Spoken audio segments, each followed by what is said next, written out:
Well, welcome to Ask Aaron. Sorry for the delay in the Ask Aaron for last week, I guess, on the message on suffering. The questions are mainly about suffering this week, but my family has been in quarantine and I've been dealing with all of the things. So, thank you for being patient. There are going to be two Ask Aarons this week. This is the one that has to do with the message I gave on the 10th of October about suffering, the 17th of October about suffering, and I gave it from this very spot. So with that in mind, I want to point out, as always, the answers given here are my own, not the church's, but I'm hoping they agree. And if you've got any questions or concerns, go ahead and drop a message in the comments section below, and I'll be sure to try to get to it as soon as I can, all right? First question, like I said, mostly about suffering this week. When did the church decide that suffering is not a normal occurrence? And I think what the question is getting at is, when did it become sort of taboo to talk about the things in your life that you're going through? When did it become unacceptable to kind of be open and honest and transparent about these things? When did we make everything happy and joyful? And I have an answer, and I'm not sure that it's the right answer, and there is really no right answer to this, although I think, within the last probably 40 to 50 years, everything has been sort of commercialized and brought to this level where everything is supposed to be happy and exciting and fun and yay. And unfortunately, in ways, churches have followed suit. And so, you can probably see sort of a trend there over the last 40 to 50 years of just over exaggerated happiness and joy. And, if you look in the New and Old Testament, there is a lot of suffering and a lot of communal suffering. And so my point is that there's not like really one moment where there was like a decision made by a council somewhere, like, we're going to stop suffering now. However, I will say that I make the joke, and it is a joke, often, that the Puritans set the American church back like 100 years when they came over here from Europe. And here's why I make that joke. Because they were very married to this idea of everything needed to be proper and respectful. And you see this kind of passed down from generation to generation. Walk into church, sit down, keep your mouth shut, zip your lip, be respectful, shake the pastor's hand on the way out, tell him he gave a nice sermon, and walk out, right? Stand up, sit down, sing the songs, but don't get too excited or emotional. And I often talk about the fact that the perfect Christian is somewhere on a spectrum between emotional and intellectual faith, right in the middle, right? 50% emotional, 50% intellectual, but nobody's ever actually there. And the suffering part is obviously part of the emotional part. And if all you do is walk in, sit down, shut your mouth, and, be respectful, and you shake the pastor's hand on the way out, and you're not sharing any of your emotion with people, and you're not close enough to people because you've just sort of done this total, disconnect emotionally from the rest of your congregation that you feel comfortable sharing with anyone, then nobody's going to be able to suffer with you. And I think, especially in the American church, that's been a thing where, church is about showing up, being present, being respectful, but we're not going to do a lot of the weird things that people do in the Bible, like cast out demons or pray for healing, and I'm not even talking necessarily about, whether or not the gifts of the Spirit have ceased. And I'm just talking about like praying to God for someone's actual healing.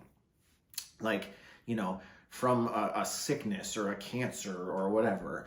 I'm just talking about asking God to heal someone. It's like we just ignore those parts because we feel as though we're supposed to just walk in, do our due diligence of being present, make sure our kids were behaving, and then leave. And really, Do I want your kids like standing up and throwing things during my sermon? No, but it's not because I think that being respectful is the most important part during the sermon. It's because I want the message of God to be heard. We want everybody in our church to have age-appropriate messages, right? Kids, youth, adults. And so we sort of hope that as you become a more intellectual Christian, that you don't necessarily walk away from the things that drew you to following Christ. And oftentimes what draws somebody to following Christ is this emotional crisis or experience that they're having. And so I think that people should suffer alongside one another. I think that we should share our mistakes and our burdens and our issues and ask people to hold us accountable and to suffer alongside us. And so this question is really poignant. The church didn't really decide, but American society, and in a lot of ways Christianity, decided that we just don't talk about that stuff. We don't do that stuff. And I think it's unfortunate. Should Christians suffer with non-believers? Because I think the Bible references mainly Christian suffering only. Now, the question asker here is correct. It does usually reference primarily Christian suffering and Christians suffering alongside of other Christians, but it also commands us to go out into the world and to make disciples and to be a part of bringing people into the kingdom. And I can tell you firsthand that one of the most effective ways to bring someone into the family of God is to suffer alongside them and to be there for them when they don't think or expect that you would or should be. And so it says, should Christians? Well, yes, they should. We should suffer alongside anyone who will allow us to, because that's what Jesus did for people who were following him and people who didn't follow him in the New Testament. Are you commanded to by Scripture? Only in the sense that Jesus asks you to follow him, and then he demonstrated that that's what you should do. There is no 11th commandment or 14th commandment, suffer alongside. But it's modeled for us by Jesus. It's modeled for us by his disciples. And so, yeah, I think it's something that we should do.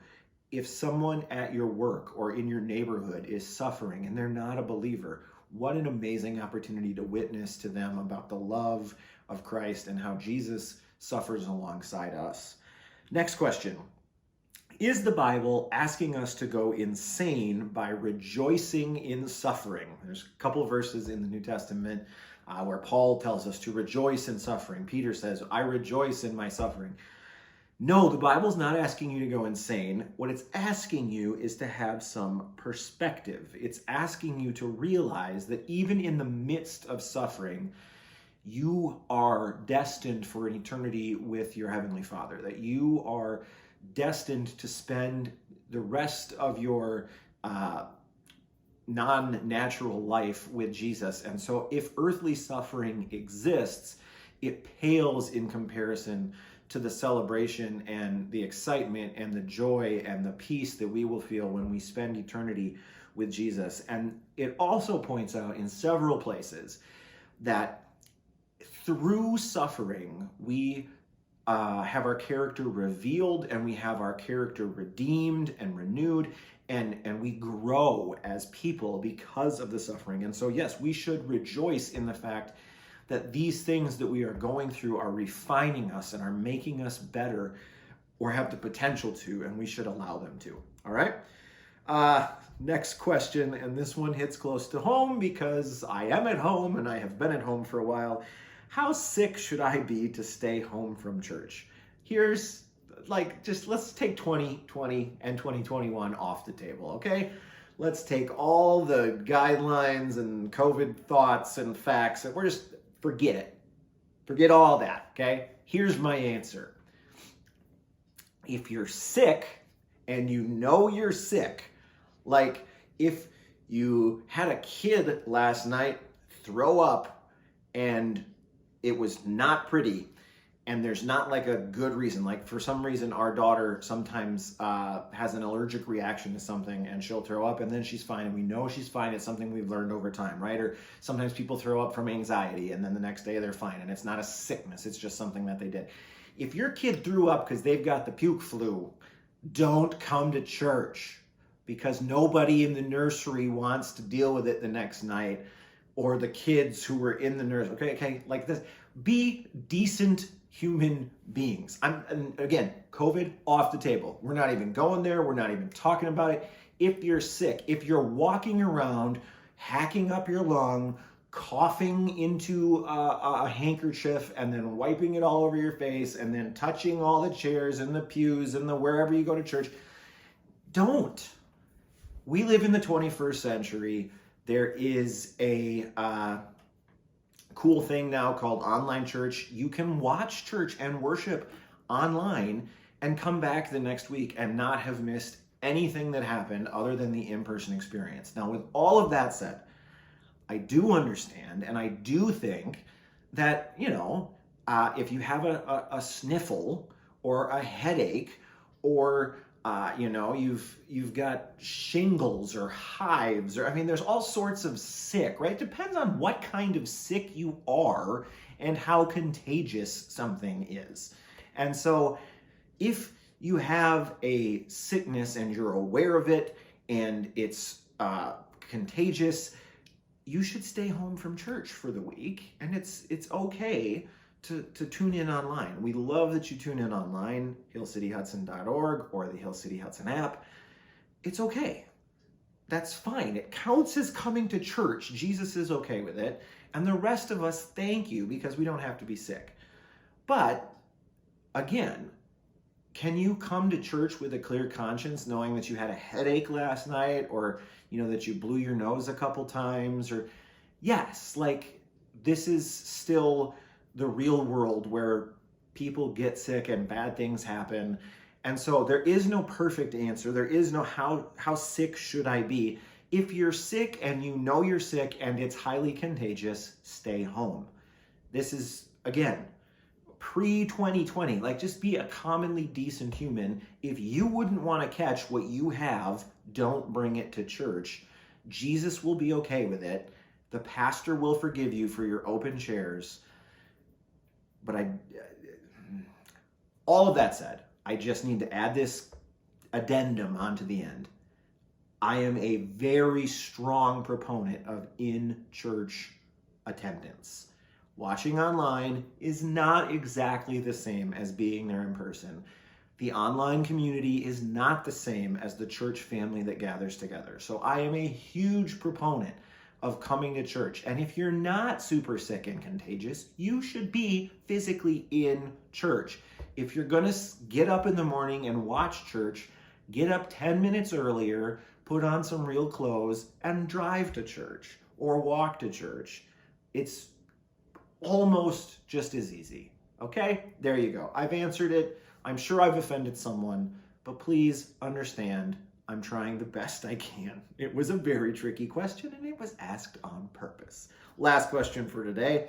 If I'm under attack spiritually from the devil, feel like I am being the victim of spiritual warfare, should I stay home from church in order to deal with it?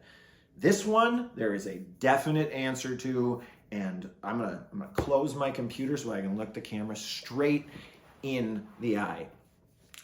No. Do not stay home to deal with spiritual warfare on your own. Get your rear end to church. Approach the elders. Have them lay hands on you. Have them pray for you. Come up for prayer after the service and have the pastor and the prayer team pray with you. Tell your small group and your mentoring group. Let people know this is why we have church, community, and family. If you are under spiritual attack, call in the entire army of God, bring in every reinforcement you've got, and have them pray and lay hands on you and do anything that you feel like you need in order to deal with that spiritual attack, because spiritual warfare is no laughing matter. It is real. It afflicts us all at times, And if you or someone you care about is dealing with this, get next to them, put your hand on them, pray for them, have somebody pray for you. It is so, so important. All right. With that said, we'll have another Ask Aaron at the end of the week, so make sure you're tuning in for that. Thank you for your patience, and we'll see you next time.